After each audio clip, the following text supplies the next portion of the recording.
This is Infection, the H1Z1 podcast, recorded live on Tuesday, July 14th, 2015, episode 26.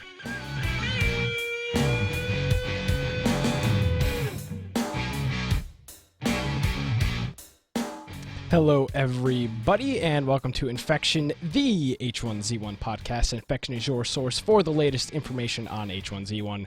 We bring you the latest news, changelogs, developments, strategies, and speculation each and every week. My name is Nick Craig. At Gamecast Live is my Twitter handle. InfectionPodcast.com is the website, and I'm a little dressed up this week, and so is my co-host, Brian with an I Aldridge. What's going on, Brian? Hey, not much. This is our 6th month show, so episode 26. I think we said, month 2, we're like, hey, our 6-month show, we need to dress up. So we are dressed up today. It's surprising that we've been able to do this for 6 months straight. So,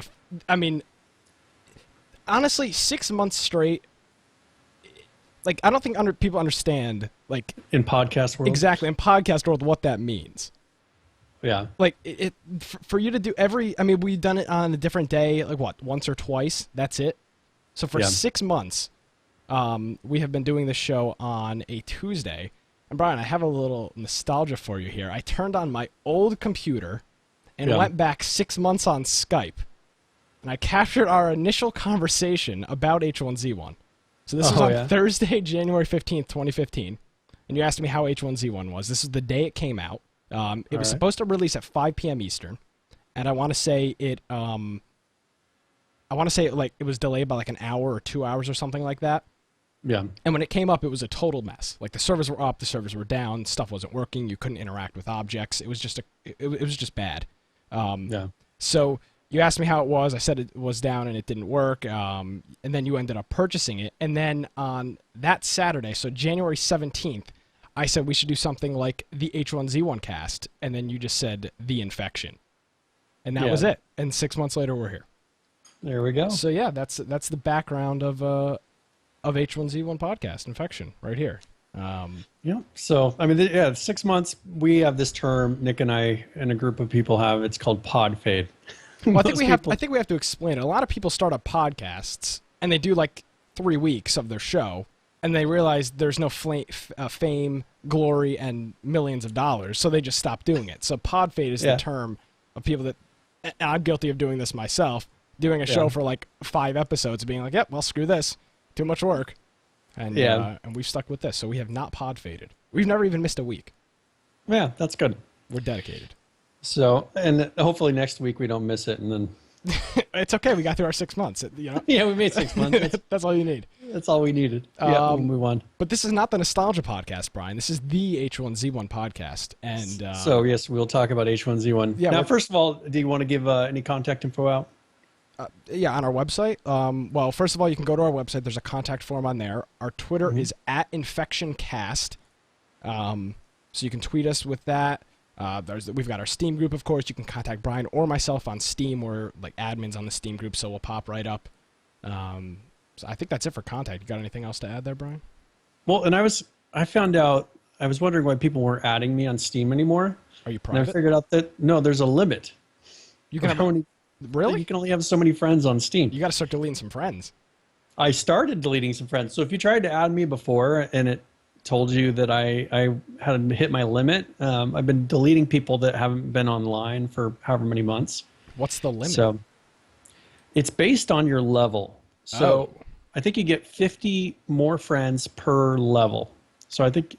This reminds me of Xbox Live with your 100 friend list limit. You have to delete one friend. Always have 99 friends so that people can send you a friend request. That was a thing. Yeah, and so that's kind of an issue. I've been going through and removing people, but still, I don't know. We're so popular. But usually I add people that play, and people that play in our Steam group will add me, and it's been it says right now I have 57 friends online. I don't know, but it doesn't tell me the total number. I'd have to go there and do some digging. You'd have to count. But you can go and add me on there, and as I fill up, I'll try to delete people that don't play anymore. Yeah. All right. Well, there you go. I wasn't aware that we've. I didn't know that there was a limit. I've never had that many. I've never played with that active of a group where I've added so many. Well, and Handy is saying that they introduced limits when they introduced the profile levels, because most people don't realize on there you have those the Steam your level. Yeah, they actually can level up. And so I think right now I'm level 13, but I think they give you more friends every 10 levels. So I have to get to level 20 to get more For friends. men is saying it's 5. Is it 5 per level? So yeah, 5 right. friends per level. So 10 every 2 levels. Yeah. So every 10, yeah, you get, okay. So I'll have to, no, five people per level. That's 50 per 10 levels. Oh, I'm sorry. Yeah, 50 per 10. So I'm going to have to keep getting more levels to be able to add more people. Just start buying more games. That'll get you higher level, right? I've learned that buy more games does not raise your level. What, you have 700 games on Steam and whatever, and you're level 13? Right now I have 699 games. Maybe that's the trick. I have to get one more game. If I could just get one more game, yeah, hit 700, maybe they'll give me another level. All right, well, let's get to H1Z1 news, not Steam. This is the Steam podcast now. Yeah. We'll talk about all the innovations in the Steam box and Steam TV. Hey, that'd be cool. Don't give anybody any ideas. All right. So, Brian, our calling, it has been finally heard. Yes. Would you agree with this? So, didn't we talk? Was it 2 weeks ago that we pretty much talked about this? I think so. Because this is something that we've been saying, and I remember us, and I think I had said this, make July patch month. Yeah, and that was there was a post on Reddit that said that as well. Like the entire month of July, quality of life, fix all the little issues that were left behind from other patches, fix all the stuff that you want to fix, and do not add any, major new content in the month of July. Just dedicated to fixing current issues with the game. Yeah, and that's what we were saying to do. I mean, it's great to add more things. It's great to have, as we said, hats and whatever else, shirts, pig masks, as seen in our intro. I mean that is cool, but for me, I would rather have a game that just works really well. Some of the best games do not have all these little shirts and hats and everything else. It's the gameplay that's going to get you, and so that for them to work on, and I guess we could get to what they had put. And this was Sony Shock, so Shock Dev is on Twitter. He's Shock Dev. He put out a post, and he said pretty much that they're going to kind of catch up with the amount of bugs for the amount of development they've been doing lately. They were doing a lot of rapid development of getting out a new gun, getting out new building features, just all these different things they added to the game. But they've been getting some bugs that have just been sticking around. Like, for instance, there was a memory leak. There was just crashes, just all these different things happening that were making people not want to play. And so what they're going to do is they're going to publish on the test server, just like we had mentioned. I think it was last week. Yeah, I believe so. I said, really, you guys should be putting the stuff on the test server. Let it run for a week until it's stable, and and then roll it out. That initial idea was probably a month ago now, when they first started when they switched their patch cycle from test server builds on Thursday, regular build servers on Tuesday. I said they should be a week ahead of themselves. So have your test server build on Thursday in preparation for the next Tuesday. So it should be it should be on there for a week and 4 days, essentially, before it's pushed live to a real live server. Yeah, and so we're not going to be seeing so many things on the roadmap. And I don't know if they're not totally abandoning a roadmap. They did say that they still have people working on that content. It's not like everybody in the whole company is just going for bug fixes now. Yeah. But what they're going to do is when they feel just like, and this is exactly what we said, when they feel like the test server is stable, bam, roll it out. Perfect. And that is exactly what they should be doing, because right now the test servers don't feel stable. The live servers aren't going to feel stable. Yeah. You need to get it to where you're putting stuff out, get that test server stable, and then that is what people are going to experience. Test servers shouldn't be all about bugs. I mean, you should be working to get that test server to where it's fairly bug-free too. Correct. Add new content to it, have all the bugs come in, and then start hammering out those bugs. So that's going to be something that, they're talking about the hydration bug. We mentioned that last week too. I mean, these are just things that have stuck around for months. The hydration bug has literally been in the game since I've started playing it. That's always been an issue. It's sometimes it is a bigger issue, sometimes it's not. Now, Brian, the one thing, I don't mean to be a Debbie Downer here, but this is a problem that we've seen in the past. It still appears that the test servers and the live servers, something is different between them, because we're still having bugs popping up on the live server that are not apparent on the test server. So I hope that they this may be an indication that they're going to treat the test servers more like just an early, a sooner patched live server. I mean, if they could treat it like that, to where those test servers are not that different. They're not drastically different than the live servers. They're just ahead.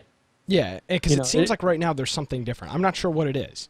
It seems like they're maybe putting out patches on the test server and then fixing stuff on it and then pushing it doing live. it, and then maybe doing a patch that then goes to the live server, rather than having, here's a stable test server, let's mirror that over. Yeah. I mean, it just seems like they're not doing a true mirror, that they're then doing those patches on the live server to where we're getting some kind of a difference. Yeah, but hopefully that will be all fixed. So pretty much this is 2 weeks. This is going to be for the next 2 weeks.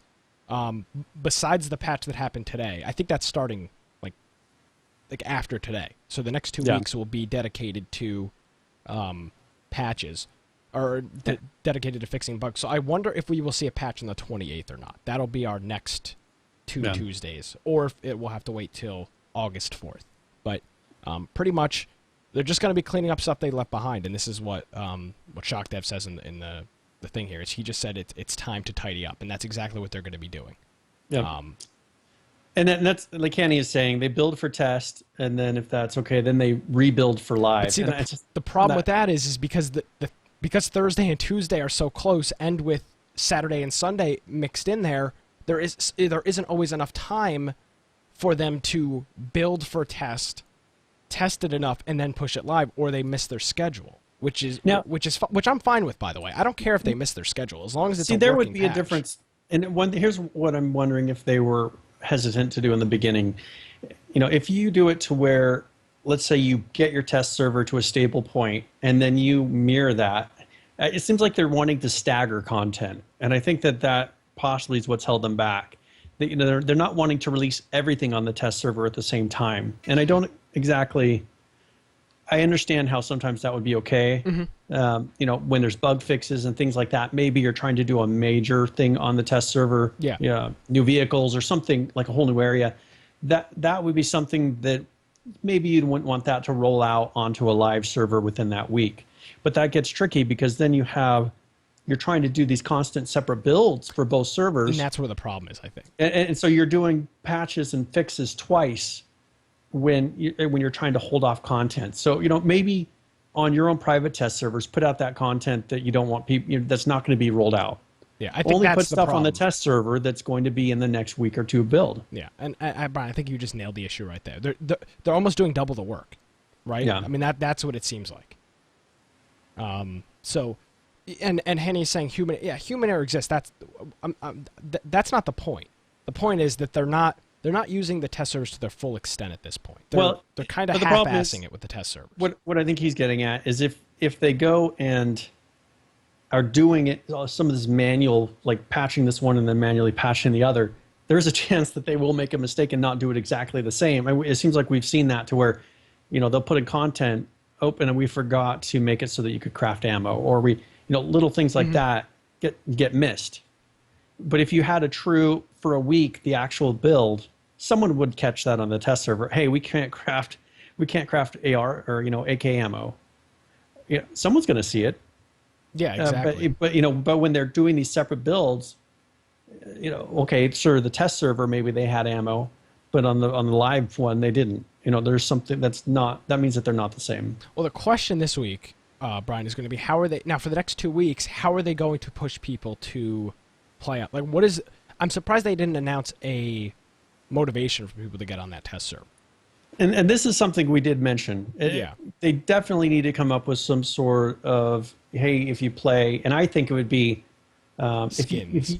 If you could do accomplishments on the test servers. Yeah. Hey, you built a base, because if you did it by time, people will just sit there idle, right? Yeah. Maybe get it so that they actually do an accomplishment of, oh, you killed somebody on a test server, or you built a base, or you killed this many zombies. Yeah. You get this. The only problem I see with that is I wish there was something they could do quick. Like, I was fine if they even did a time-based thing. See, but my worry is if you just sitting there idling on test servers, but let's just say, all right, great, you spent 10 hours on the test server, you get this, and that's it. Like, that's your only reward. Just spend 10 hours on the test server, do something or don't do something, you get this, you get a skin or whatever. Yeah. Because here's the problem with them, Brent. What you're describing means they're going to have to set developers to making those things a thing. And by that point, these 2 weeks are over. So something quick in turn they could do is literally time played. If you are on a test server for 10 hours, you will get a single skin. That's it. You can idle for 10 hours or 5 hours, whatever time limit they wanted to do. You get a skin and that's it. You can idle it. You can actually play it. But either way, it'll get people on the test servers, I think. Yeah, well, they do need to come up, because right now there's not enough motivation. People feel like they're putting in time for nothing on a test server. It's funny because I've even seen, Brian, maybe we can go into this a little bit, but members of our clan, I saw somebody on the test server today, like 2 people from our clan on the test server today. Just because they're not playing on the live server. And Brian, I don't know how deep you want to go into this, but do you want to talk about the current status of our clan and what we've been seeing as a clan before we get into this next story here? Yeah, I mean, as far as the clan, we've seen a lot of people that are just, well, first of all, when they announce wipes and they don't happen, people don't play. Yeah, people just will do something else. Yeah, they play other games. I mean, they sit in our TeamSpeak and they play Ark, or they play. I've been playing some Borderlands this week. Dirty Bomb or something else. Yeah. But they'll play Dirty Bomb. They'll play all these different games, and so that's been one thing where when people know that a wipe is coming, and people are suspecting that in the next week or 2 there's going to be a wipe, right? So people are just not wanting to play. There's just not that motivation to get out there and to build something. Since the wipe, we have built a base. Things are going, but there's just not that, let's really push this, because I would say you just feel like it's going to be gone again. The biggest thing is the enthusiasm is gone. We used to have people stay up all night on wipes to get our bases ready to go. And in this time, there's not even people on to build to play inside the base. Yeah, and that's that morning, I went and helped out some with getting the base ready, but there wasn't that hey, let's get ready for this, because it's becoming kind of the same thing. It's it's repetitive. Yeah, it's the same thing over and over again, and over time you lose people, right? I mean, only certain people can do the same motion over and over again, and I feel like Brian and I are in a different situation because we are almost forced to play the game, right? If we don't play the game, we can't talk about it. So we're in this weird... But not everybody is in that situation where they need to play, it's not like we have to play, but... Well, I mean... For some people will go and play, be like, well, I don't feel like playing because what's the point? There's going to be a wipe. Let's play this other game. Yeah. And we've even, like for Menacing Chat, we've had people that would spend hours on it at a time farming materials for our group. They're not even playing anymore. Yeah. But we have been getting some new people from the summer sale. Yeah, and I don't want this to discourage people from playing with our group. But I logged on TeamSpeak today, Brian, before the show, and there were 3 or 4 people besides Brian and myself, and none of them were playing H1Z1, and that was our entire TeamSpeak. And there was a bunch of people AFK. That was it. Not a single person in the Infection TeamSpeak was playing H1Z1, and it's interesting. And I'm wondering if other groups are seeing this as well. Well, and I actually really think they do, because I do get to see a lot of the other groups. There are still people playing, but it's not the, hey, let's all go and do a group activity. It's more of, hey, do you want to play some BR, or you don't want to do a specific task, and then you get off. Yeah, you're doing a specific task, and that's very different than the mindset of what it used to be, because there's not the discovery there. I think the problem is everybody knows what's out there. Mm-hmm. It's not like, hey, let's go run to this town, because they need, and this is where I've really pushed, they need to come up with those time sinks, things for you to do, group activities to do with your clan, so it's not the same thing over and over again. And even Hanny is saying that this is the first time he's properly played since they announced that initial wipe a few weeks ago. And I know there's a lot of people in the same boat. I've played once since I got back from vacation. One time. Yeah. That's all I've played. There's almost no motivation to play at this point. And the fact that there's not other... I mean, the thing that normally gets me to play is, 3 or 4 other clan members on, hanging out, doing something, and I'll just be like, hey, you guys are going to collect resources? I'll join you. And then I'll go in and I'll run with them. But I'm not normally the one that organizes those activities. So it's like, if nobody else is on, do I really want to get on? From us making a comment, like a base building revamp would get a lot of people playing a real modular system to where they felt like they were actually building something. Mm-hmm. You know, we'll be talking a little bit later about base building, things like that. But I think right now you kind of hit the limit of what you can do with base building. Yeah. And it seems like every wipe, you tweak something a little bit, like, hey, maybe you don't place a wall here first. But other than that, our bases are pretty much the same. It's still the problem of bases are things set next to each other, is when people say, I'm building this huge base. No, they're building a bunch of separate bases that happen to intersect. Yeah, and when gates are open and then you can't get into them. That's essentially, these massive bases you look at, that's all they are. So, you know, this is one thing that they're really going to have to, coming back to this 2-week thing, if they could get the door system for bases or getting it to where the group system permissions. Yes. You know, that's one thing they've talked about, having permissions for the doors. Mm-hmm. If they could get those things fixed, that would be huge. It'd be huge for the game. It would make it to where people, right now, you know, we've had that builder's account and that has worked very well for us. Yes, it has. Up at this point, because different people can log into that builder's account. They can add to the base at any time. We're not to the point where we had to say, oh, this one person's at work or this one person's not here. We can't work on the base. Anyone that's one of our builders can go in there and have access to continue the base, which is nice. Exactly. But I don't think most clans have that. No, and what Brian's describing, if this is your first time watching the show, for our clan, we have purchased a separate Steam account, or we have purchased a separate H1Z1 account under a different Steam account that is just used for our people that build our bases.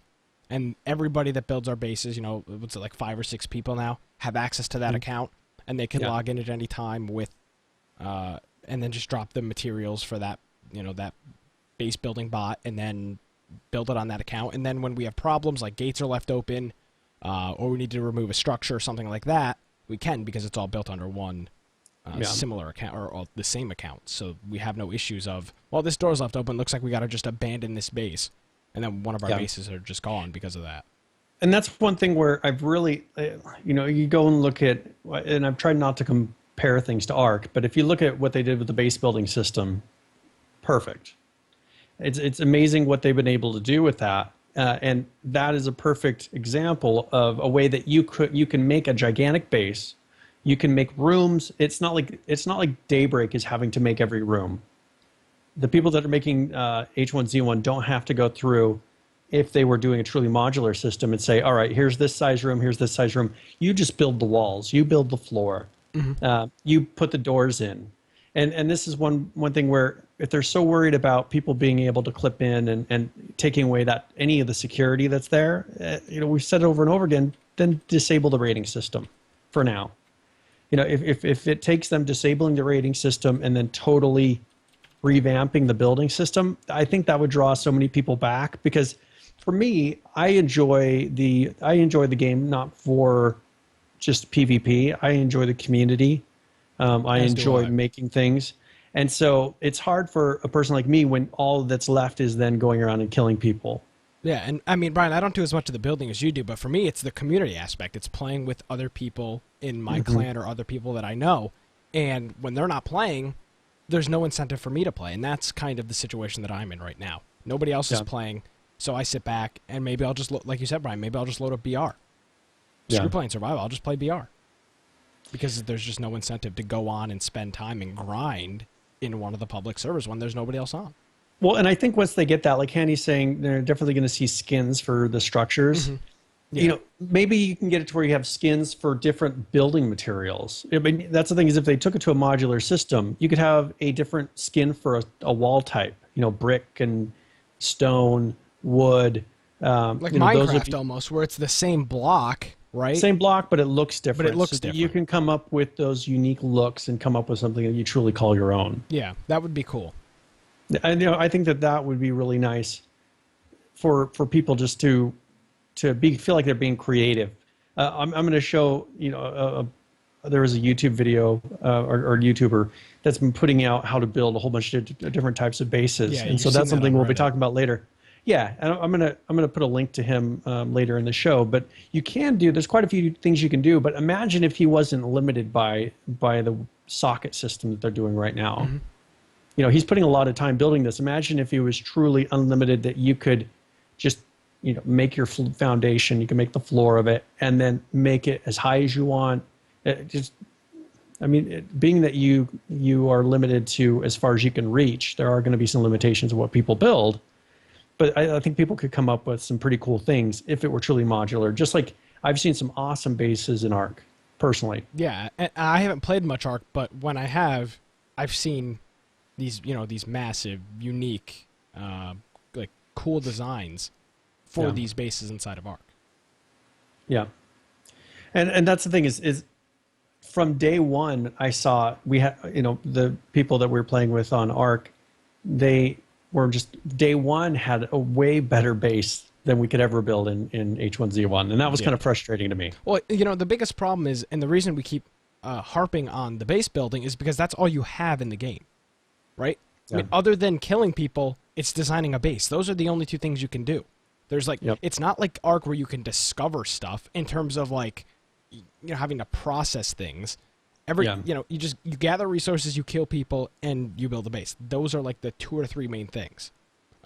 So a much more advanced and much more, I would almost say, intuitive base building system that would allow people more customization and, like you said, more modularization or socket-based would just instantly bring life back to the game. Yeah. And I think that's its biggest downfall right now. And this, again, this is the building system that we were told probably 4 months ago that was going to be scrapped because it was temporary and they're going to be working on a new one. Yeah. And I just haven't seen any posts or anything hinting that there is a new one. And so that I think that's where some people are just getting disheartened, is that where's the signs that there is actually a new system? Because I haven't seen a single link or an image, anything on Twitter. It was that one single Daybreak Q&A. That was the first and I believe the last mention of a complete rewrite of the current base system. And I think that's it. That's all we've seen. Yep. And we've come up with, before this wipe, we had some base builders that were making some cool bases on PvE servers. And so we've done some testing on that, but still, and the deck extensions, those did make it to where you felt like the bases are bigger, but they're still the same base. They're just extended some. You can put gates on the inside of, the edge of your real deck foundation, so it goes between that and the extension. So there are some, it did help, but it's definitely not the end solution. It didn't fix the base building system. Yeah. Now, Brian, this all wraps into this post that you put into the show notes here.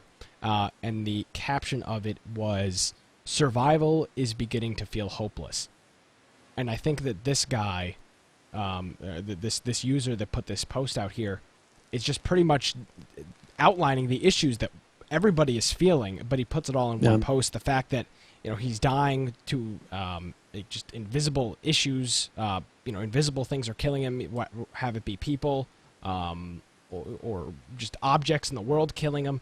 And actually, Brian, there's a video here that I tweeted out last week at one point, and I'm going to just kind of skim around it a little bit. And this was from somebody in our group. This was Falcon in our group. And I'm not going to play the audio for it. I'm just going to talk over it. But he is killed inside of one of our bases, and there's nobody there. So this is him going through the inventory just inside of one of our shacks. This is what we were doing before the base was completely built. And he's just in here managing resources, and he gets hit once down to 33% health.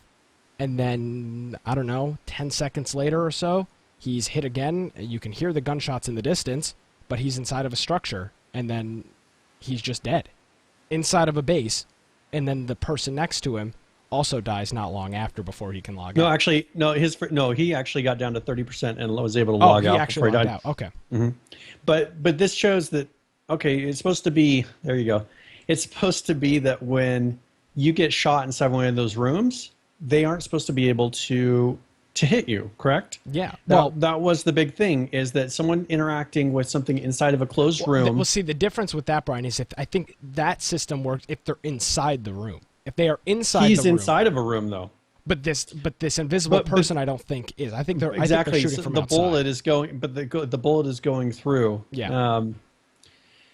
That's the frustrating thing is you look at that, there is some sort of they're using, of course, ESP to see into the room, and then they're able to shoot through the walls. And it's like, like that's it? Like that's the game. Like you're not even safe inside your own structure. Yep. So, and that's, in our chat, that was Falcon's Watch. That was his video. That person did get banned. We reported them. The person shooting did get banned, but that really takes the desire out of you to play that day when things like that happen. Yeah, and Falcon's a very positive person. So like but he was just like, he continues playing. If that was me, you would have been like, all hell would have screw this, I'm out of here. All hell would have broken loose. I honestly would not have played the game for a week. But it's just like that. That's just so disheartening. And it was luck. I thought the other person died. I think it was it Joe that was with him, or was it somebody else? I was in TeamSpeak at the time. I think I was working, but I was in TeamSpeak listening, and he was starting to get hit and had hit log out, and they got him partially down. He hadn't quite died yet when he logged out. Okay, so some of the stuff was salvaged, but it's just well, and they didn't come in. They weren't able to come in because you can't get. They can't even get the loot. They can't interact with the objects. No, they're just doing it to kill you. I mean, has nothing to do. It has nothing to do with them doing it to get your stuff. They're just doing it just to be hackers. They're just trying to troll people, and so that's who we've been dealing with. Things like that really make people, most people, not every type of player, but a lot of players will be like, I'm going to go play some other game. If that's what we're going to expect here, I'm just going to play something else. Yeah. So now, Brian, let's go to the roadmap for today. The patch that was pushed out at, was it 5 o'clock this morning? Something like that? So this is, and I don't know, and that's the thing is I've been looking for patch notes. I think they are up there, I believe. Now, has this actually been put in, though? Yeah, I think so. It's because this was their roadmap. And so I saw that they have the two-person, PvP is put in there. But the leaderboards, from what I was told, still say coming soon. Ah. So I'm thinking that they didn't actually put these things out.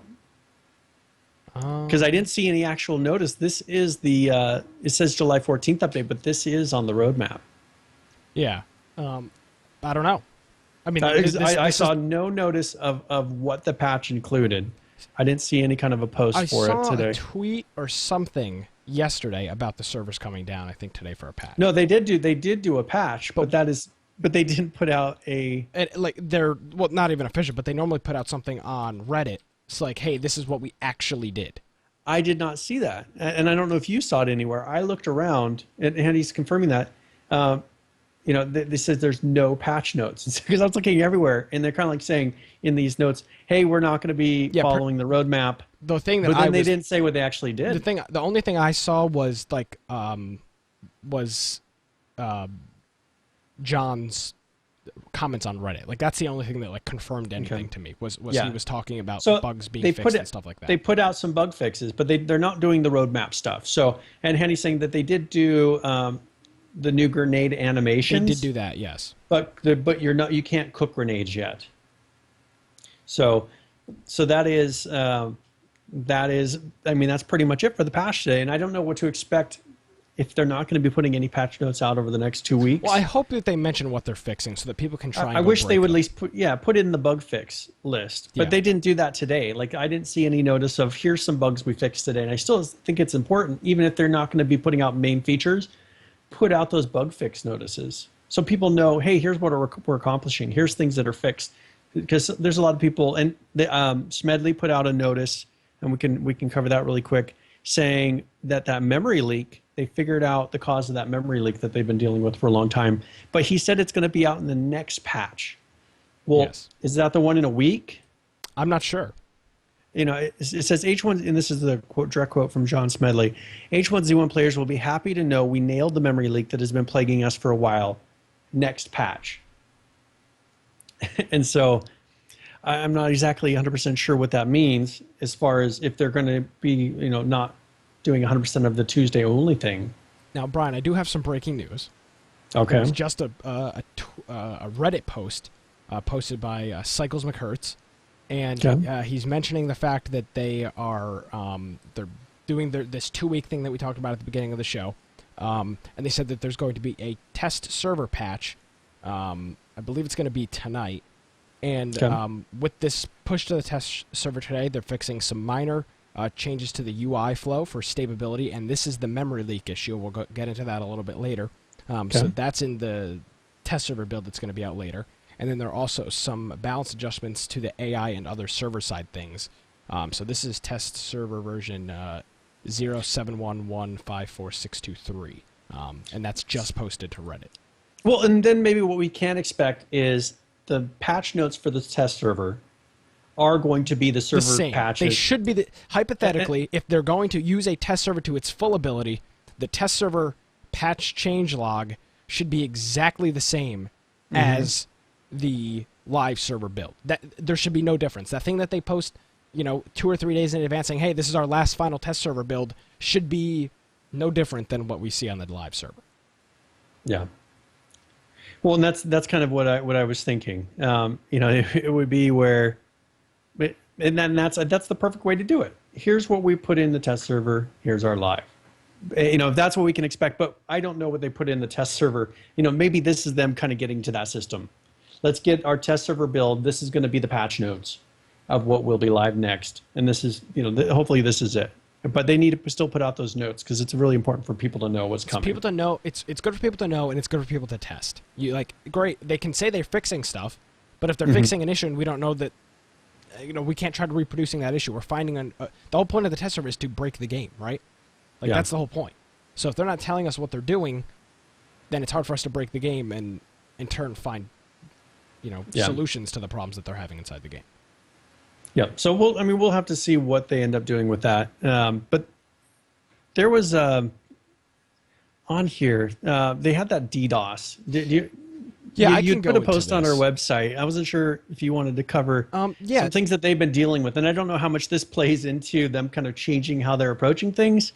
But this was a pretty big deal of what happened. I'll take this over. This started, I think it was the 9th this started. This started being the first attack. So long story short, Schmedley dealt with a hacker a few months ago or not even a few months ago, may have been even a year or so ago, from Lizard Squad, which is a big worldwide hacking group. They're the ones that have taken down PlayStation Network and Xbox Live and stuff like that.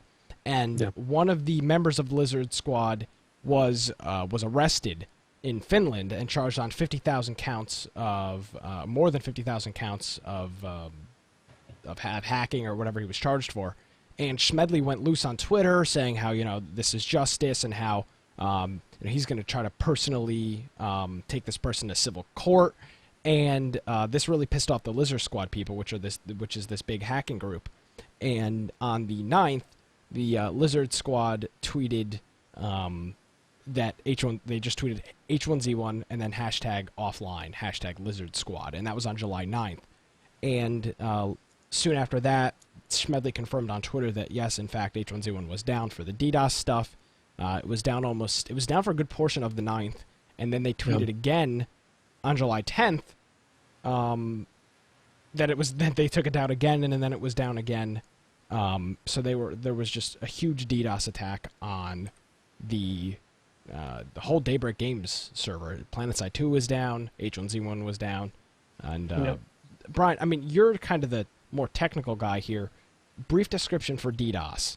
I understand. I don't know if our whole audience understands we hear the term DDoS all the time, but do people really understand what a DDoS is and what is? It's not like a single person attacking a company. No, and what they're trying to do is flood. So they're picking a server that is vital to probably authentication or something, that all these different services are connecting to, and they're just flooding that computer.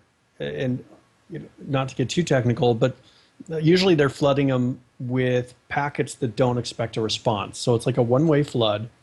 It will make it to where that computer is unresponsive. Exactly, to the point where even the developers may not even be able to get into it because the server's looking as it's offline, because there is so much inbound traffic to that server.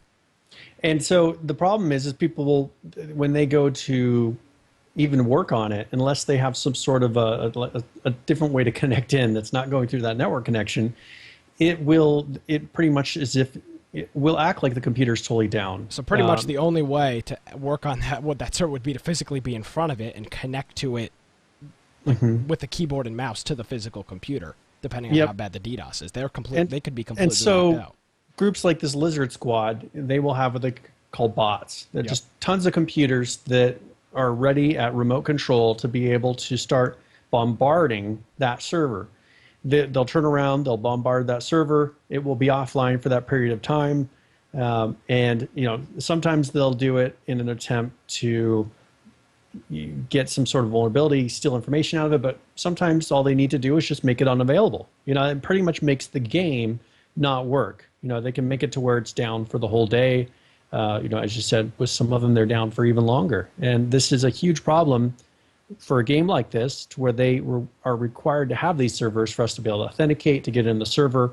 There's not an easy way around it. Even if you put out a patch and have us connecting to a different server, the people that are doing that DDoS are going to see the same thing. Yeah, and we saw a lot they can change their game plans. We saw a lot of quote-unquote experts on Reddit, obviously people that have no clue what they're talking about, to saying, just switch IPs over to this, and there's no way to get around a DDoS. You can try to mitigate. There is no 100% DDoS protection. No, it's impossible.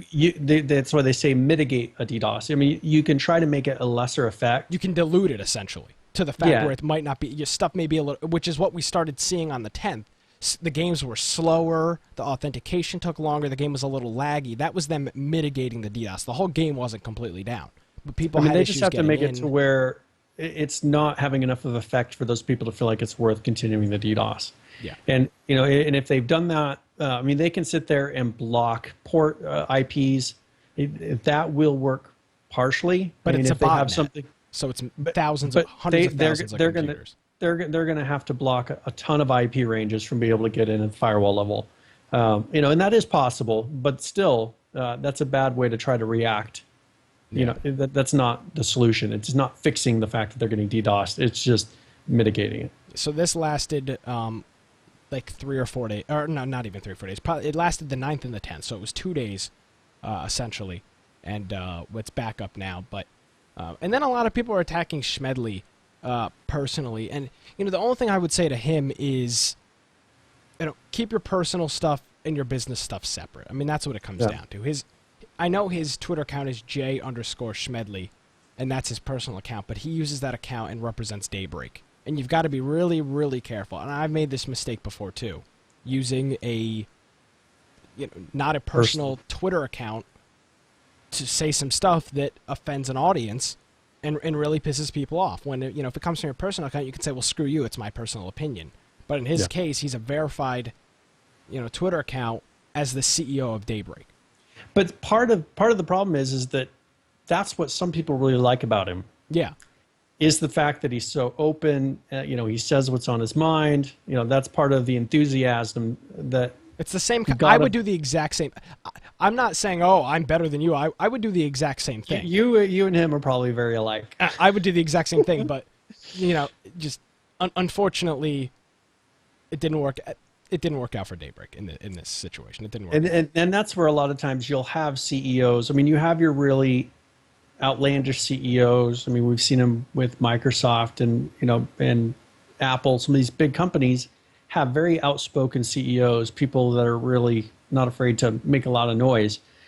But that's not the safe way to take it. A lot of companies need to have someone who is very careful on what they say, that says everything, and thinks about every single thing they're going to say before they say it, thinking what will be the consequence of this. And he's not one of those guys. He'll just say whatever he's thinking at the time. Yeah. And it is what it is. Yeah. So that was the DDoS. That's why some of you may have been experiencing issues logging onto the game the 9th and the 10th.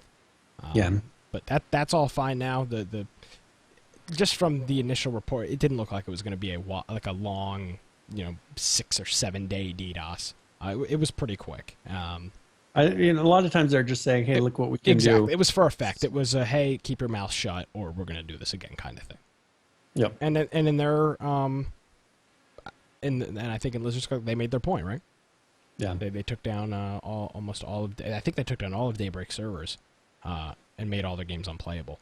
So memory leak, Brian, we mentioned this before in that Cycles McHurts post, but Schmedley is now confirming that they believe that they have nailed the memory leak issue. And so that'll be going out in this tonight's patch for the test server. Yep. And then hopefully we'll see that roll out, because I know some people have been really frustrated with this memory leak. Especially people that only have 4 gigs of RAM, that can be a huge issue. I mean, I've got 16, so even if the memory leak was really plaguing and I've me, got 32, so for me, I don't even really... I'm sorry, Brian. Why don't you just go ahead. Go ahead. Okay. Just upscale me, whatever. All right. Well, yeah, that's fine. You can have 16. Whatever makes you happy. But, you know, it was a UI bug, and we've seen that, because as you would, and this is where you saw it the most, is when you would discover crafting recipes. If you would discover, say, 15 crafting recipes, you would just watch the memory usage go up to like 50% on H1Z1. Yep. That's where the biggest issue was. Yeah. So that has been, I guess, resolved, and that will be in this test server patch. No clue when that's going to go live, but hopefully they've nailed the problem, and then we will no longer have to deal with, you know, these huge memory leak issues inside the game. Yeah, and that's one thing that, for those people that have, because this game is fairly well optimized. Yeah. It runs very well. It uses SLI. It takes advantage of everything. People that have fairly low-end systems are able to run this game. Yeah, and so that is a problem. As long as you've got a halfway decent video card, like not an onboard laptop video card, you can run this game at least 25, 30 frames. But these are those people that are really noticing this bug. The second that memory starts to run away, like, their system will just come to a standstill. Yeah. So that'll be nice, because I know a lot of our players have been saying, man, you know, my game keeps crashing. My game keeps crashing. So I'm hoping that this is something that will make it so they don't run into those problems anymore. Now, there was a tweet out from Crow Empires, but Sebastian. Yes. And he was putting out the floor plan for the new medical facility. Yeah, this is cool. And so this was a pretty neat picture that I saw. What's funny is he's an artist, and if you look at him, he just like scribbled stuff on the words, basement, floors. I just thought it was funny. I was like, that doesn't look like an artist's hand. Yeah. It's like he used his finger or something to... This is very rough concept art of, or not even concept art, but a very rough draft of what we will expect to see come to the hospital. So looking at it right now, it looks like it's going to be 4 floors plus the roof. So total 5 or 6 stories, but there's also a basement. And a lobby, and I don't know if they're considering the lobby as a first floor. So somewhere between 5 and 6 floors, I'm thinking this hospital is going to be. Yeah. So and if you look at the top, there's, fourth. So it goes hospital, floor 1.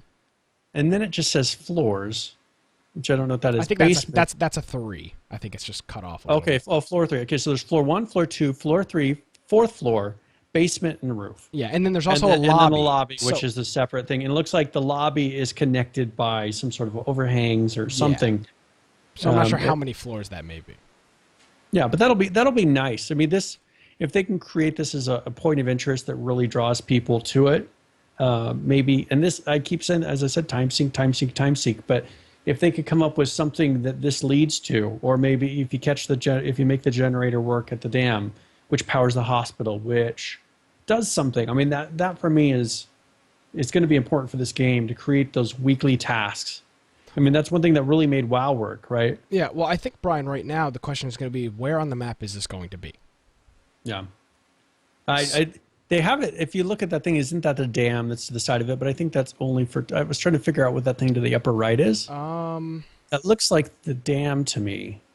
But... Yeah, it actually, possibly. But I don't think that's an indication that this is going to be near the dam. No, I think that's more just them all just their stuff testing stuff. It's all in one like big pallet, and then they just kind of move around it. So really, I don't think that that's an indicator that it's going to be by the dam. Yeah.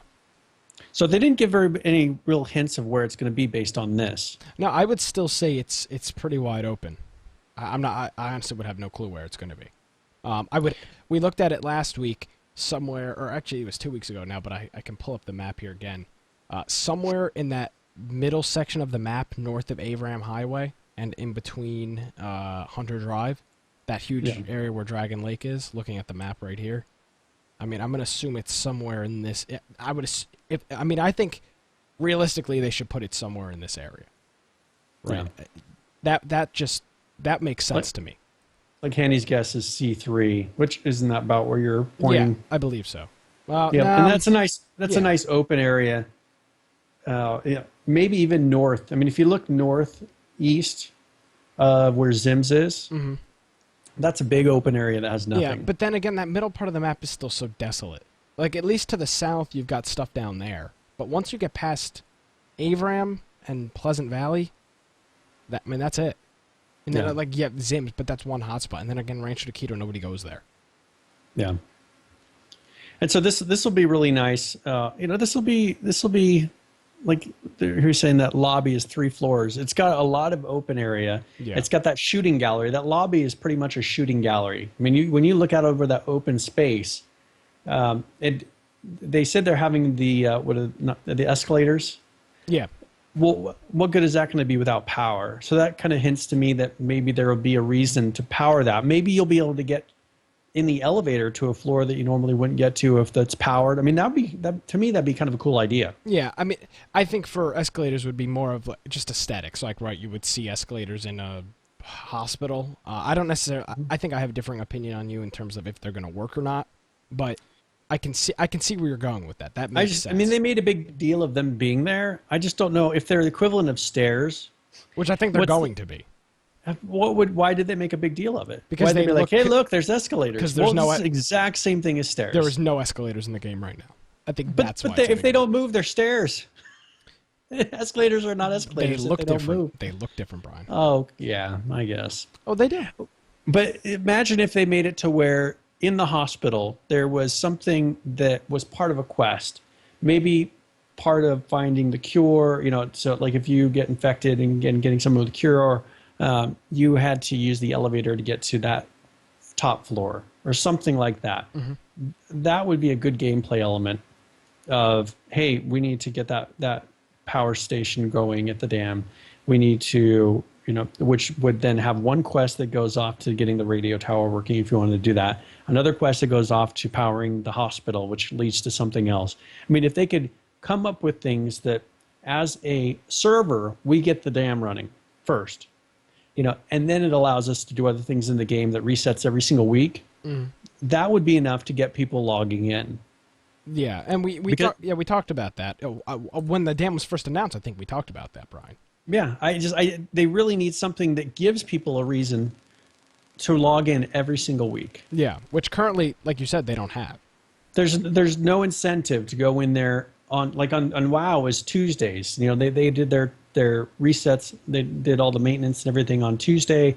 So all the bosses and everything would reset that next day. Everybody would log in and play through that week. If they could come up with some sort of system of, hey, the dam reset this day, let's all go in, let's capture it, because we're limited on what we can do on certain things inside of the map without having the dam. Yeah, and the fact that, and another thing, Brian, we also talked about, they said they were adding radios to the game. So, that would be another thing as well. Like, maybe you control the radio tower for a week. Right? Or something like that. And like you just said, stuff that gets people into the game and playing and stuff like that. And Henny's saying the C3, D3 area, because Sebastian said it was going to be there. So I guess it's probably a pretty safe bet. Yeah, you could assume that. But that's kind of the area that we were looking at. That would be a good area to build up. But I still think they need to come up with, that's a very easy to implement quest system. It's not going to break the rest of the game. Right now, the generators aren't running. There are lights on some places, and I haven't really noticed them too much. They're just by the dam. Yeah, and I don't generally go out that area. But if they could get it to where you're generating power to create other objectives throughout the world, I think that would be that driving force to get people to have a reason to log in, or for me to encourage you to log in. Yeah. Because I need more people to get that accomplished. Say, hey, let's go do this. Will you come play with me? That will encourage people to keep playing. Yeah. So the only thing, Brian, is with these things you're talking about, these aren't quick goals. right? Like the stuff that you're describing right now is stuff that's going to be implemented in 2-3 months. This is not something that can be done. Well, and I'm not expecting it, but I would like to see that's where the ball's rolling. And I agree with you, and I want that to be done as well. But what can H1Z1 do right now to get people back to the game? And the numbers do not reflect, and we're going to go into this right now. The numbers do not reflect how many people. I do not think the numbers reflect exactly how many people are playing this game right now. See, go ahead. I think that what they have announced today is the best thing they could have done. Okay. I don't think there is going to be a 100% let's, do one thing today that's going to make everyone come back. There's not one thing they can do that's not going to have a large amount of time involved in implementing. But I think them getting the game to run as well as possible without all these side issues. They've done a very good job with the hackers, but there's new bugs coming in. Obviously, as we saw with that video, they're able to shoot through walls. Yeah. You can sit there and ban them all day, but when they have those sort of things, have it be to where you're patching those bugs. You're patching the hydration bug that, just people, the very noticeable things that people notice to say, oh, they log in and say, oh, yep, still buggy. I'm going to go play something else. Yeah. When your game either crashes because of a memory leak or because your health and your hydration are, your everything is jumping all over the place. Those are things that people notice. And for me, I notice things like when I go to pick up a helmet, it doesn't have a skin on it. Like, to me, why is that not fixed? Like, when you go to pick up a helmet, it's just a generic looking helmet on the floor. When you go to pick up a shirt, like, they don't put the actual skins of the item. Those are things that I notice, but I don't think most people look at those things. Yeah. Now, one thing I think we forgot to mention here, Brian, is that they also Control M is in the game now. Yes, the mute. So this is your solution for dealing with the BR pregame lobby. You can now Control M the pregame lobby of BR, and then just when you're about to spawn in, check it again, and then your sounds will come back. That was one of those things that we're very frustrated with. Now, it mutes everything in that area. It doesn't which is just fine, mute voices. because it's just the BR starting area, so I don't need sounds in there. And the reason that I think I specifically had a problem with this is the way I have my audio set up, Brian, Daybreak set this up in the game, which I'm really happy they did off day one, and I've never even talked about it, which I should have before. But it allows you to set a sound card for game audio and a sound card for voice audio, which is something that not a lot of games let you do. Some do, some don't. So I have my TeamSpeak and my in-game chat on the same channel. So when I'm in the BR start lobby and people are screaming, I cannot hear what's going on in TeamSpeak, and that's where my frustration was. That there was no way to... I'd have to go into the settings and turn them down.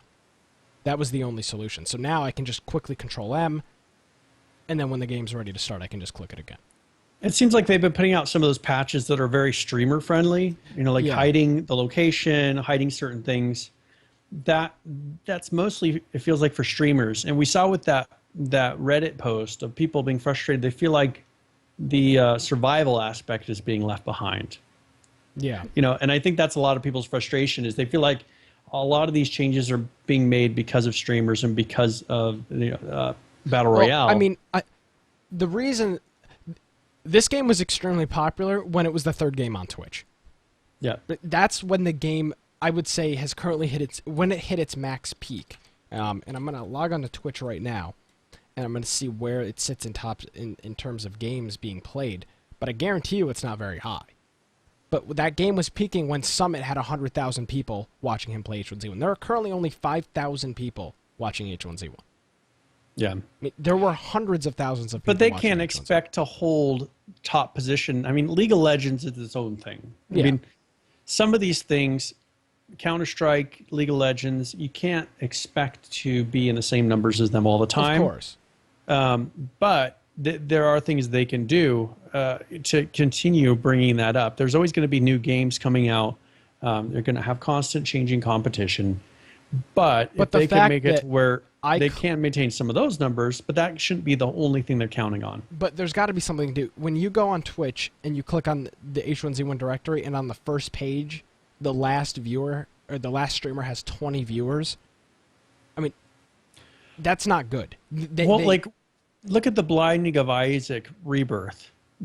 Why is that game because almost equal with the number of streamers, people watching the stream as H1Z1? Because there's one big streamer streaming it, and he's got 5,000 people watching it. See, and it's amazing that can sway it that much. If you look at like Grand Theft Auto 5, that was one of the top games however many weeks ago. A couple months ago. Yeah, and now it's below 5,000. Yeah, the Twitch thing was big for H1Z1, and it would be cool if they could do something to get those streamers back playing that game. They need Summit playing that game again, right? They need him streaming that 2 or 3 times a week and having 50 to 100,000 people watching his stream. And I think if they can get it to where the hackers aren't an issue, that they feel like they're accomplishing something, and they're that is good to tailor it somewhat to those streamers. But I think they've really left behind those survival people, which are the main players. They're not the streamers, of course, but these are the people that are actually playing the game on a regular basis. Yeah, not everybody's playing battle royale all the time. Yeah, so I don't know, but there's definitely a correlation there, and they almost just need a big PR boom to get people back playing this game. I'm not sure what it is or what they'd have to do. What if they came... Okay, here's an idea. All right, Brian, let us have it. Here we go. Take notes. Here, we'll mark this down. What if they came up with separate BR areas? So if they took those extensions of the map where those caves go, those are extra map areas that are different. Those can be played as separate battle royale maps, and have it to where when you go into the battle royale, maybe it's even random. Like, you don't get a choice of which map you're landing in. Mm-hmm. But they could create smaller areas that are very easily made to be BR friendly, that they can put points of interest in, and maybe have some of these quest lines in single player mode, in survival mode, extend out to. Like, you're able to open the gate, get there, and something is accomplished when you're there. But I think if they could get it to where they could create new maps that don't have to tie in to the same map as what we have right now. Like, they don't have to be exactly the same. This is a tunnel to maybe more of a desert area. This is a tunnel that goes to more of a winter area. Maybe one has more mountains, one has less mountains. Create it to where they're very different areas, to where when you go in there, it's not the same BR every single time. Yeah. So, and then, like Kenny's confirming, they had talk of a dedicated BR map back in January, but that's day one when it was released. We haven't heard anything about it since.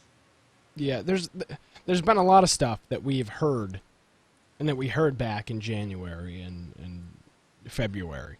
It just now, Jay Delorey is saying that they need to get streamers playing survival, but not just BR. So, and that's one thing: is streamers do not play survival. So I don't think he is a live streamer, but me personally, here's the thing. I used to live stream a lot back in like 2011, 2012, 2013. And I was by no means popular. Don't get me wrong here.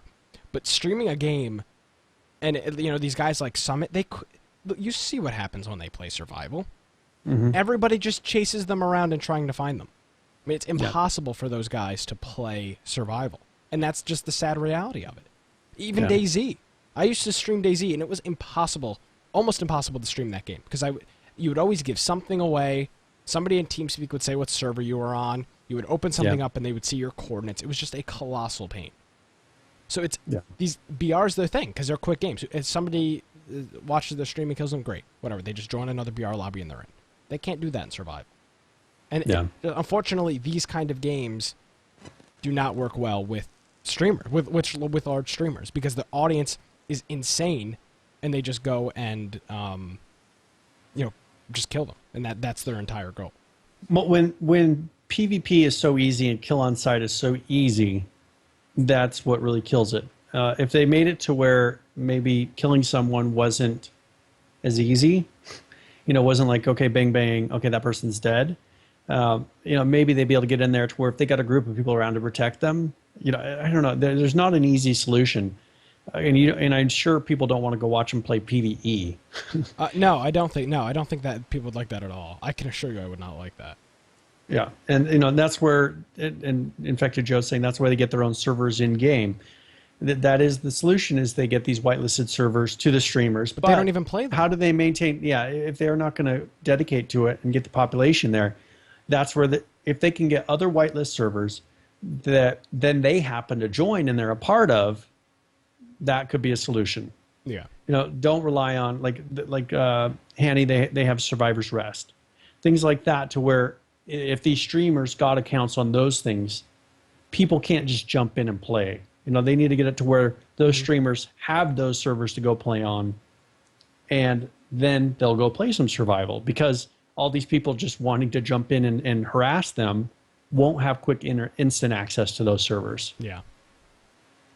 So I think that'll be one way, is once they start getting more of these whitelist servers out, and just not give them. I mean, we found that with some of the streamers, if they don't play those servers, people are on them.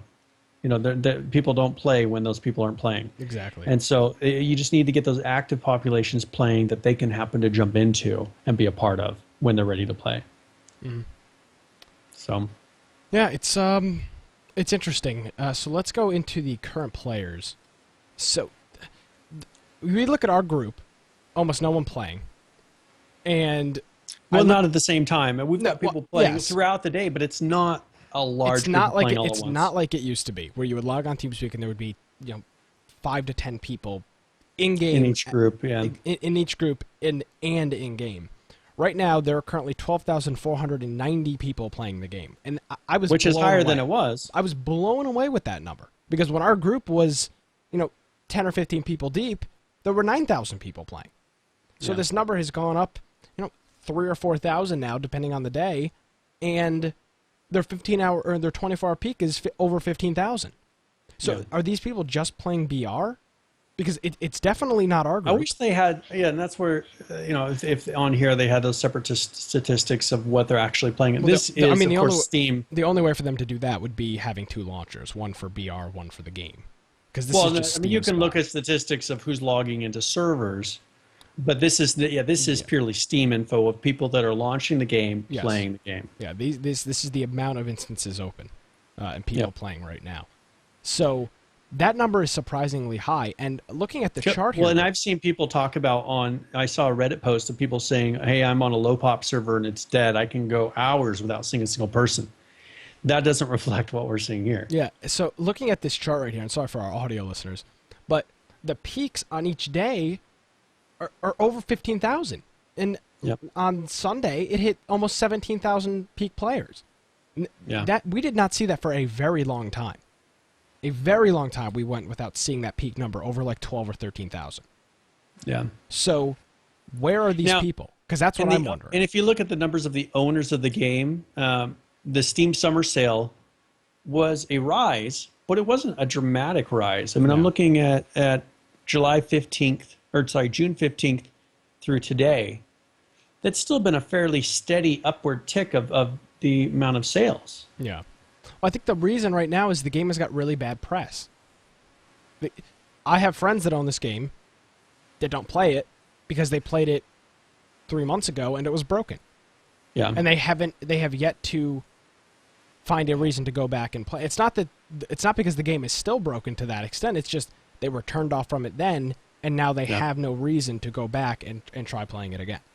So, I mean, if you look, they've got pretty much 1.4 million owners of the game. But in the last 2 weeks, 335,000 of those people actually have played in the last 2 weeks. Which is awful. Yeah. It's terrible. I mean, this game is still new. So that's over 1 million people that aren't playing it. Which, and if this was a game that was 3 years old, I'd say that's great. But the fact that this game is 6 months old, that's not. And you have over 1 million people that haven't played it in the past 2 weeks. That's what they're going to have to figure out is get it to where it's so stable that those people come back. But that's what I meant is what can they do to get those people back? They need a big PR thing. A big PR thing for these people that are these casual gamers that own H1Z1 and own a crap ton of other games will see a headline on GameSpot or on IGN or Kotaku somewhere and say, oh, hey, this is an H1Z1 now, I'm back. See, but see, I don't think awful.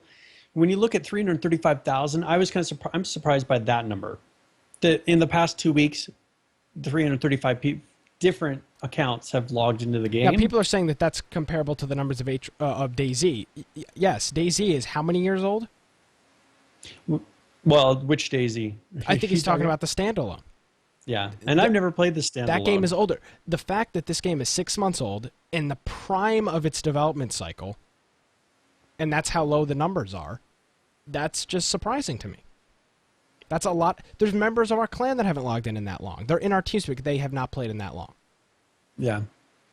Well, they've got to get those people coming back. And that's where if they can say, hey, check out, we've added more maps to, whatever it is they do. We've added more maps to even if you can just get them in to play Battle Royale.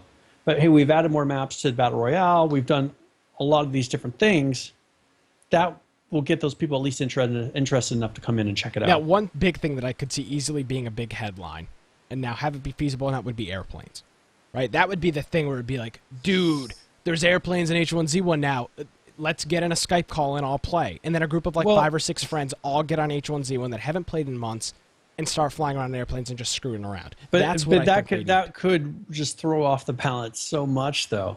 I could just see it causing so many problems. What if they came up with like a game mode to where you could do like bombing runs? I'm not sure. You know what I'm saying? Like have like a mini game that they create out of. I mean, there's little things they could come up with like that are like side things. But they don't need a mini thing.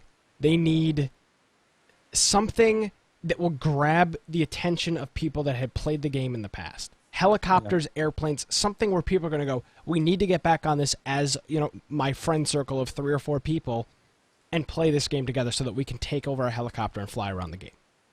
Yeah. Those little mini games, and Brian, the map expansions, that stuff that you're describing is great for the core audience that's already playing.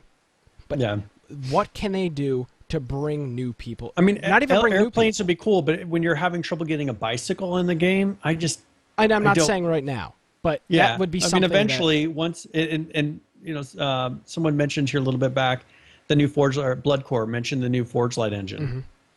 That would be something that would bring people back because of the shine of it, the newness of it, the difference that it would look, noticeably right off the bat. But that is a ways out.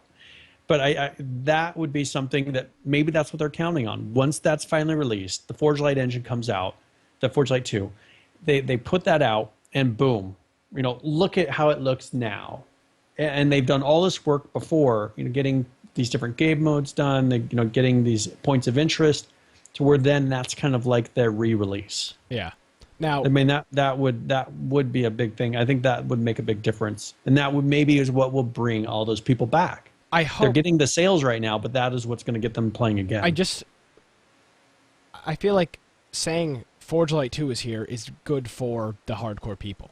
Regular people are not going to know what Forge. They need to sugarcoat that somehow, and just there needs to be a headline. There needs to be something where one of the friends in your groups, one of the friends in your circle of friends says, H1Z1 has added this. Let's all go play. And I'm not sure what that is. If they can put the Forge Light engine in and make it to where it's like screenshots. People are taking, look at this. This looks so cool. Okay, now you're talking, yeah. And then on Twitch, people are doing streaming gameplay because it looks different. Like that's getting those numbers to jump up again. That, and then you get it to where, hey, if they could get it to where people are sharing those images, that's what's going to get people to notice. Okay. Right now, what are you going to share that's going to be any different? The graphics are the graphics. You can share one screenshot, but it doesn't look any different than the other guy's screenshot. Exactly. Okay, so that's more what they need. The city in August. Henny mentions the city that's coming. The Forge Light 2 engine. Those things are going to be what. If when you're taking those screenshots and sharing it because you see some really cool scenes. I've seen people share screenshots of the weather system just because it's so cool. That is something you notice, but that's not enough to make people want to really log in. Exactly. I mean, that's cool for screenshots. And that's cool for people that are browsing the H1Z1 Reddit, but the people browsing the H1Z1 Reddit are the people playing the game. Yep. So but that's not what's going to bring in those other people. Exactly. They need to grab the people that are they need to grab that 1.4 million people that have purchased the game, and give them a reason to say, let's try this again. Let's give this another try. So you think, like, once the map gets bigger, I can understand helicopters and airplanes. Yes. I think initially helicopters would be the best bet because airplanes would move so fast. Yeah, no, I mean airplanes. I was just some type of air vehicle. But I think that would be a good start is a helicopter because you can limit the speed of it, right? Yeah. It's not something that's just going to zoom across the map. As you expand the map, it's a form of transportation between two areas. But I think they may have to expand the map more to where people don't realize how big the map actually is. Because right now, I think if you put an airplane or a helicopter in there, people go up and then they see, oh, this is limited. Here's how it's big, but it's not that big once you get up in the sky. Yeah, it's just one of those things that would. I just think personally, me playing a game with a group of my real friends, like the people I know personally, that I have my little group of friends from school that I played games with. If one of them said, "Hey, there's helicopters in this game now," it would be like, no shit. Like, let's all get on H1Z1 and just screw around on a helicopter for a few hours. But what if they could get it to where getting a helicopter is captured by a point of interest that then lets you can fly the helicopter till the gas runs out? That could all be part of their system to get people to play multiple times per week. Even if it reset, once the helicopter crashes, then you can go through the system of trying to get that helicopter back again, not just have it to where there's, like with cars, random helicopters placed around the map that you can get, because people are just going to stash them in bases. They need to come up with something that makes it so that the helicopters aren't being hoarded by people like we see with cars right now. Yeah. Or like Infected Joe is saying, call drops, airborne style behind enemy lines. So like I think he's talking about like bombing runs or bomb drops. See, that's where I was kind of thinking like with a mini game to where you could maybe bomb zombies. There's different things you could do. I wouldn't even say, but you wouldn't want people to bomb bases. Oh, I think at some point you could get to that with a helicopter. I mean, it's not like it would be, you drop the bomb and the entire base explodes. But let's just say it does damage to your structure. That would be part of your raid, right? You do that initial bomb drop to get some of the structures weakened a little bit, and then you blow down the front door. Yeah. And that's just stuff that you talk about now, and this is stuff they've accomplished in Ark. If you look, there's flying things in Ark. People can go on bases, but because they did a modular system, you have true protection. You can totally enclose your base. Here you can't. Like if someone can get in the sky, they can drop into your base. And I think that's kind of a limitation of the current base building system, is there no way to secure against the sky. And that's why hackers are able to teleport in to almost any base. Yep. There's a huge limitation that they have to start from point one. And that's what we're running into, is they have to fix the base building system to even consider some of these other things. Yeah. Who knows? Who knows at this point? Yeah, we'll have to see. Hopefully this is on their roadmap, an internal roadmap. Not the roadmap of what's coming in the next month, but I'm hoping they have a really good roadmap of here's things we'd like to see in the next 6 months. And I'm sure they do. They put these things on the roadmap, but they've got to be from a much larger list that they're working on. Yeah. So that's the current players. Again, we'll check up on it next week and see how things are. But honestly, very surprising numbers to me. Was not expecting the numbers to be that high. Yeah, I mean they're playing, but they must be playing Battle Royale. I mean, that's got to be what it is. Yeah, that's the only logical explanation for me. So here was an idea someone had, and this kind of goes into base building, but someone is making a suggestion for you to be able to build a generator that powers your base. Mm-hmm. And I don't know why this would be totally makes sense. Because remember those lights that you're supposed to have you can put in your base that were supposed to be run off of batteries. I've never seen those. They haven't worked. But what if you could come up with a generator that then you could put lights inside of your base to light it? As long as you keep fuel in it, you can light different areas of your base. And it makes total sense. In real life, we'd be able to do this, right? Yeah. I mean, this would be a very realistic thing. But why not make it so that part of your base design is creating lights, placing them on your base, and then you can build a generator that's used inside of your base. Yeah, and I think we saw pictures, like fan created art a while ago, of like lights with built-in generators, right? So, and that's here. I'm going to post that. So that is, I just posted in our regular chat. Perfect. So that's some of the ones that they were taking a vote on. Remember when they said, "Hey, vote on this"? Oh yeah, I forgot. Wow, this is a long time ago. I forgot about this. Here, I'm going to show this quick. Yeah, this is the light posts with just the regular car batteries. Yeah. And they were taking straw polls, saying, "All right, which one do you prefer?" But these things have never been put in game. No. And they're running off of batteries. Why couldn't we come up with a generator system that then maybe you would have to somehow run power to? I mean, I don't know how they would do the power lines, but have it to where these, without the batteries, you could actually power this by a generator in your base. Because I remember them talking about this, but everything was run off of car batteries, and it seems like they're kind of backing away from car batteries a little bit, making them heavier and doing all these different things with car batteries, making it where you have to carry them in your hands.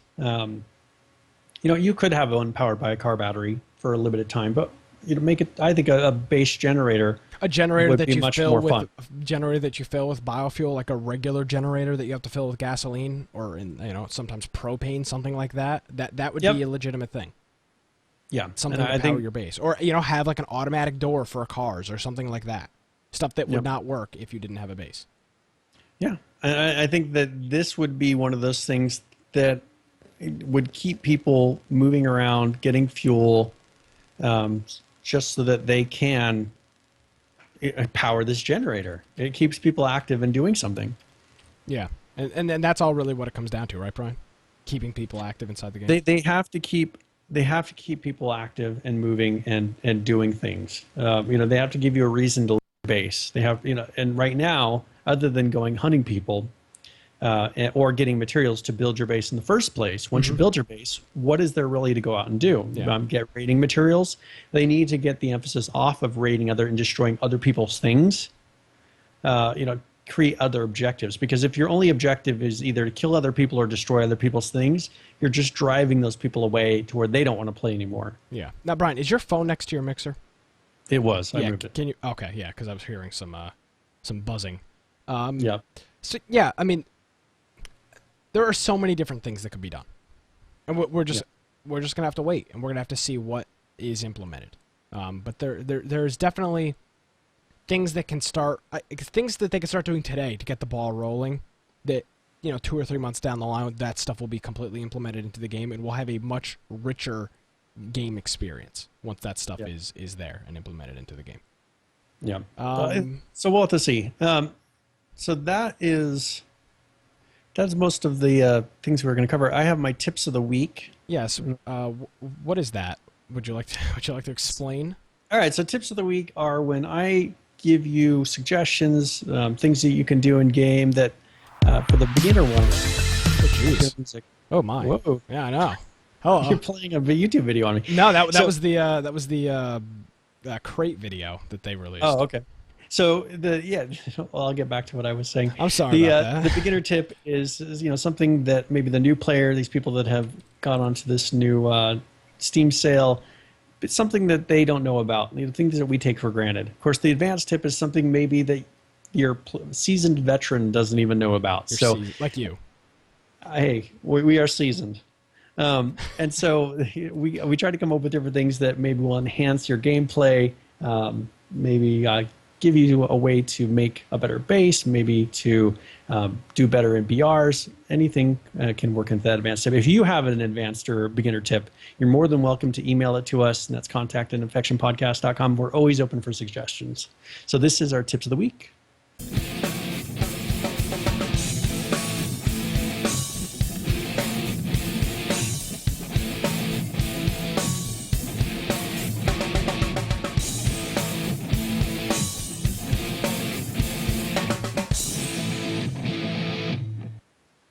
All right, so for our beginner tip, this is something I try to think of things that I take for granted. And I take the /respawn command for granted.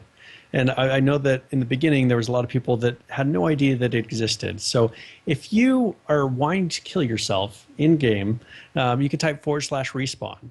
And this will instantly kill your character and place you at one of the random spawn points. And so one other tip kind of added onto this is if you hit enter and you hit the up arrow, you can go through your previous commands. So let's say you respawned and you don't like where your spawn point was. You can hit enter, hit the up arrow, hit enter again. It'll type respawn again, kill you. You'll be able to go to another place. So this is a quick way to maybe you're trying to get to the dam or maybe what we call death cabins at G5. You can keep respawning till you get to a point close to that. For our advanced tip, there is a program put out by Google called SketchUp. And a lot of people have been using this application to make 3D models of what they like to do base builds of. So it's a good way to kind of get a concept out there, do a test build of how a base will look. And so if you go to sketchup.com, and we'll have these links in the show notes, you can go to sketchup.com and download this free application. And then I will have a link to the 3D warehouse for SketchUp for all the H1Z1 assets. That's what we call them. This will let you import and place the different building structures, the sleeping mat, the containers, every little detail, anything that you want to place in there, they have a 3D model already made. This program does have a slight learning curve. It's not something that maybe right away you'll be able to get a base to look exactly how you want it to, but I think with some practice, you'll find that you can make a pretty close representation of what the base is going to look like. So that is the 3D warehouse. You'll see there's the beehives, the furnaces, all these different walls. These are all in here. And I'm actually going to put a link. There's a YouTube series. I don't know if you want to, we'll have a link to that too, but there's someone who posts on Reddit some pretty advanced building, some different building designs. And I actually... I'm showing that right now, so while you're talking. So I sent him an email on Reddit asking if he would make a list for, a playlist on YouTube for this specific thing. And so once he does that, we'll put a link to his playlist that has all of these different videos in them. Yeah, but this is a 3D modeling software. So this is very advanced.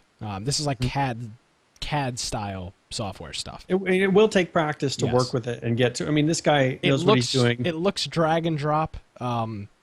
It's not really 100% drag and drop. There's stuff you have to, like keyboard shortcuts and stuff you have to use to get this stuff to function the way you want. But it is very useful for planning out a base beforehand, so you don't, like we have had to deal with a few times, not pre-planning and then completely screwing ourselves because we didn't plan something properly, and then we lost something we lost one of our bases because of it. And like Joe was saying, Joe says pre-planning design saves you a huge amount of resources, and it's true because we've done it where we've had to build half of our base and say, oh well, to put this wall down, we got to destroy these two large shelters. We got to destroy both of them to place a wall.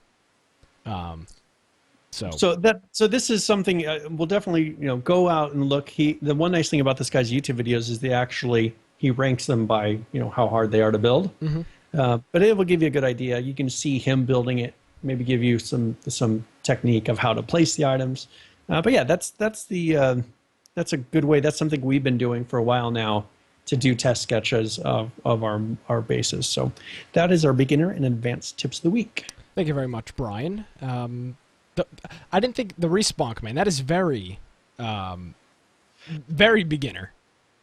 But that's I was trying to think of what do people not automatically know, and that is something I take for granted. I guess so. I'm like, oh yeah, just type respawn.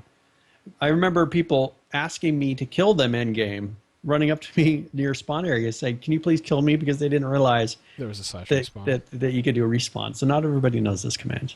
That's funny. They're in the show notes before, but I don't normally look at them because it's not my segment. Yeah. So thank you for that. I like to catch you by surprise. Yeah, you really. I was like, huh? You're talking about what? /respawn? Okay. All right. Brian, do you have anything else, or are we? No. We wrapping up? I think. Yeah, I've been aiming for a shorter show. Yeah. The conditions we are in also deals with this shorter with these show. Jackets. With these suits, for the people that are listening, yeah, we are actually wearing suits. Yes, this is, and it's very warm in here. Yeah, I had the air conditioner on high. It's 77 degrees now, so the temperature has come down. It's definitely not cool. I'll give you that, but It's 6 months. You know, we'll get a cake or something for 1 year. I don't know. We'll find something to do. Yeah, we'll have a fireworks show or something. Well, they're illegal in New York, so you're going to have to do that night. Okay, we'll have a fireworks show here. You cannot legally buy fireworks in New York. See, here we can have fireworks, but not like bottle rockets in city limits. You're not supposed to have bottle rockets. But this year, people just go to a place just a little ways away, and they buy all these constantly, all night, bottle rockets. What about M80s? Huge. I mean, they were just like what you would have at the fairgrounds or whatever for your town. It was every subdivision had one of those here. That's great. You turn in a circle, and there was just stuff everywhere in the sky. It was crazy. Never seen it like that before. Well, there you go. So we're back in our normal setup this week. I'm not on the go. And I think that's it for the show. Yeah, we do the show live every Tuesday night. That's pretty important. Not everybody knows that.